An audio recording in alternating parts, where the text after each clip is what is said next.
আপনারা যেই বিষয়টা এত দেন দরবার করে উপস্থাপন করছেন, এইটা আল্লাহ তাআলা আজকে থেকে 1400 বছর আগে সূরা বাকারাতে 178 নম্বর আয়াতে পরিষ্কার উল্লেখ করে দিয়েছেন।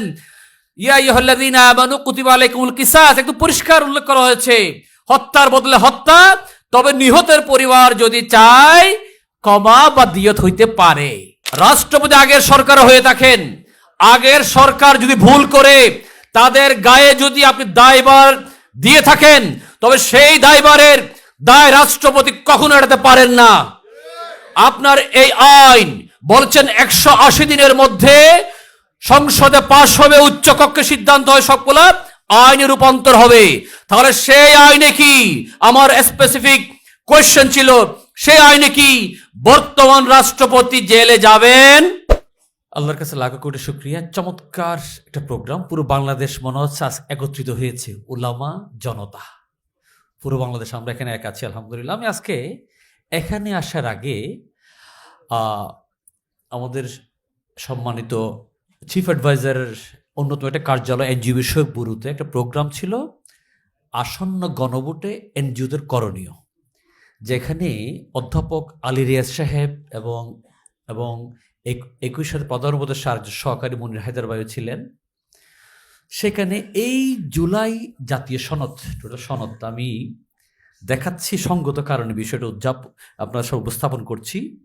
গণভোট, আমরা এক বাক্যে বাংলাদেশে আগের মতো একচ্ছত্র আধিপত্যবাদ না চাইলে গণভোটে আমাদেরকে হাঁ দিতেই হবে। আমরা আগামীতে গণভোটে হা ভোট দিব, টিকমার্ক দিব।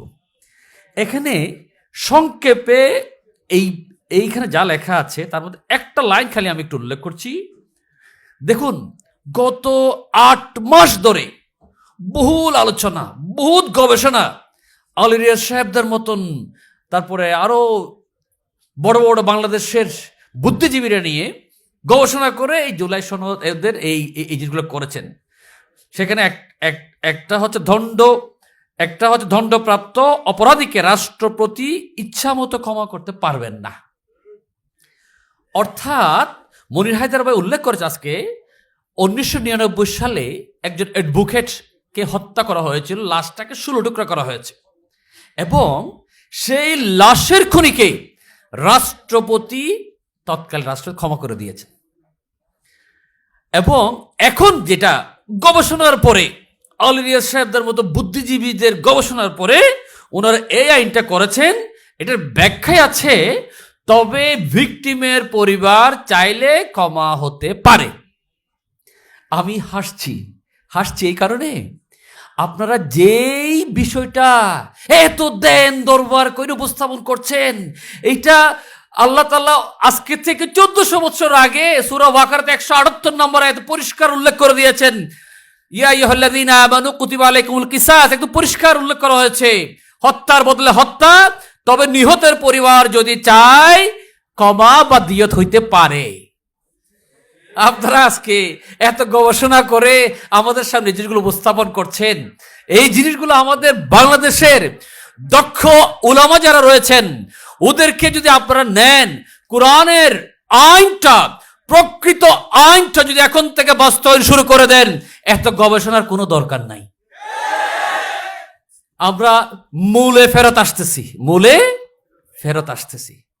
এই যে এখানে অনেক কিছু, অনেক গবেষণার বিষয়, যেটা বলছিলাম, আমি মনির হায়দার ভাইকে উল্লেখ করেছি, জিজ্ঞেস করেছি স্পেসিফিক, আপনারা বলেছেন বিচার বিভাগ স্বাধীন হবে, এখানে বেশ অনেক কিছু গুরুত্বপূর্ণ বিষয়গুলি রয়েছে, এবং চিটাগংয়ে বিভিন্ন ডিস্ট্রিক্টে আলাদা হাইকোর্ট হবে, এবং রাষ্ট্রপতি যে ক্ষমা আগে করেছেন আগামীতে হয়তো করতে পারবেন না, একটা কমিটি গঠন করে দেওয়া হবে। আমি একটা বিনীত প্রশ্ন আজকে এখন উপস্থাপন করেছি, ওনারা মনে হয় উত্তর দিতে পারেননি, সেটা আমি ঠিক জানি না, হয়তো ভুলেও গিয়েছেন, এটা হইতে পারে, ধরে নিলাম। আমি জিজ্ঞেস করলাম, বর্তমান সরকার অনেক কিছু পরিবর্তন হয়েছে, কিন্তু রাষ্ট্রপতি কে আছেন? উনি যদি রাষ্ট্রপতি আগের সরকার হয়ে থাকেন, আগের সরকার যদি ভুল করে তাদের গায়ে যদি আপনি দায়ভার দিয়ে থাকেন, তবে সেই দায়ভারের দায় রাষ্ট্রপতি কখনো এড়াতে পারেন না। আপনার এই আইন বলছেন 180 দিনের মধ্যে সংসদে পাশ হবে, উচ্চ কক্ষে সিদ্ধান্ত হয়, সবগুলা আইনে রূপান্তর হবে। তাহলে সেই আইনে কি, আমার স্পেসিফিক কোয়েশ্চেন ছিল, সেই আইনে কি বর্তমান রাষ্ট্রপতি জেলে যাবেন? পরিষ্কার জিজ্ঞেস করেছি, ওনারা ব্যস্ততার জন্য হয়তো উত্তর দিতে পারেননি। ডিয়ার ভিউয়ার্স, আজকে এনজিও বিষয়ক ব্যুরোতে বাংলাদেশের অনেকগুলো এনজিও উপস্থিত। তবে আমি বারবার যেটা উদ্বুদ্ধ করি, আমরা ফিল্ডটা ওদের হাতে ছেড়ে দিচ্ছি। এনজিও সরকারের উন্নয়ন সহযোগী, এখানে দেশি বিদেশি ফান্ড দিয়ে অনেক ধরনের প্রকল্প আমরা বাস্তবায়ন করে থাকি। কেউ কেউ আমরা মানবিক কার্যক্রম করি, কেউ কেউ আবার বিদেশ থেকে তাদের কাঙ্ক্ষিত ডোনারদের সেই জিনিসগুলো বাস্তবায়ন করে ফেলে। গণভোটে ওনারা একটা কালার নির্ধারণ করেছেন, অনেকগুলো কালার রয়েছে, একটা রং নির্ধারণ করেছেন। রংটা কি কি কালার জানেন? রংটা পিঙ্ক কালার। পিঙ্ক কালার ওনারা নির্ধারণ করেছেন। আমরা আশ্চর্য হয়ে গেছি, এতগুলো রং থাকতে বলা হচ্ছে সাদা কালো ভোটের মার্ক থাকবে, ডিফারেন্ট কালার হইতে হবে। তো ডিফারেন্ট কালার হইলে আপনি গোলাপের রংটা তো দিতে পারতেন, বাংলাদেশের যে পতাকা লাল সবুজের লাল কালারটা দিতে পারতেন, সবুজ কালারটা দিতে পারতেন। কেন আপনি 1978 সালে এলজিবিটি যে কালার ছিল সে পিঙ্ক কালার কেন আপনি অ্যাড করে দিলেন? কোথায় সূক্ষ্ম কাজ চলছে? বলা হচ্ছে এখন এলজিবিটির কালার পিঙ্ক না, ওনারা অনেকগুলো রং মিলে একটা ফ্ল্যাগ ইউজ করেন। ফ্ল্যাগ ইউজ করলেও ওনাদের সেই মনের 1978 সালের ভালোবাসা ছাড়তে পারছেন না।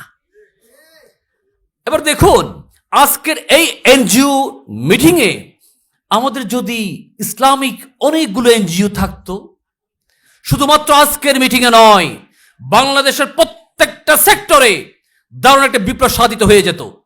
কখনো সরকার যদি কোনো ধরনের বিপদে পড়ে, তখন এনজিওদের থেকে লোকজন নিয়ে আসা হয়, কারণ এনজিওদের অনেক লোকজন, নেতৃত্ব শ্রেণীর লোকজন তারা অনেক জায়গায় অনেক প্রশিক্ষণ প্রাপ্ত হন, সেজন্য মনে করা হয় ওনারা দেশ চালাতে অভিজ্ঞ। তো আমরা সকলের কাছে উদাত্ত আহ্বান করছি, বাংলাদেশের সকল পর্যায়ে আইনগুলো বাস্তবায়ন করার জন্য আপনার কোরআন হাদিস যেটাকে আপনি ভালোবাসেন, সে কোরআন হাদিসের ভালোবাসাগুলো, দাওয়াতগুলো পৌঁছিয়ে দেওয়ার জন্য এনজিও বড় একটা শক্তি হতে পারে। আপনারা যারা এনজিও কে ঘৃণা করেন, ওনাদের প্রতি বিনীত অনুরোধ করব, ঘৃণা না করে ডক্টর জাকির নায়েক যেরকম বলেন, টেবিলটা ঘুরিয়ে দেন। আপনি এনজিও করেন, আপনি একটা এনজিও প্রতিষ্ঠা করেন। আপনারা সবাই এনজিও প্রতিষ্ঠা করেন, আপনার দাওয়াতি কার্যক্রমগুলো এনজিওর মাধ্যমে ছড়িয়ে দেন। এই এনজিও প্রতিষ্ঠা করার জন্য কোনো সহযোগী, কোনো কনসালটেন্সি যদি আপনাদের কারো লাগে, বিনামূল্যে আলহাজ শামসুল হক ফাউন্ডেশন আপনাদেরকে দিবে, কোনো অসুবিধা নেই ইনশাআল্লাহ। আমরা চাই আগামী দিনে এই যে আফগানিস্তানের মতো প্রচুর ইসলামিক এনজিও সেখানে রয়েছে, মালয়েশিয়ার মতো, তুরস্কের মতো হাজার হাজার ইসলামিক এনজিওগুলো রয়েছে, বাংলাদেশেও হাজার হাজার ইসলামিক এনজিও প্রতিষ্ঠিত হবে এবং এই তথাকথিত এনজিওদের উপরে ইনশাআল্লাহ আমাদের ইসলামের মূল জিনিসটা, কোরআন হাদিসের মূল দাওয়াতটুকু আমরা আমাদের এনজিওদের মাধ্যমে পৌঁছিয়ে দেব। ধন্যবাদ সবাইকে, আসসালামু আলাইকুম।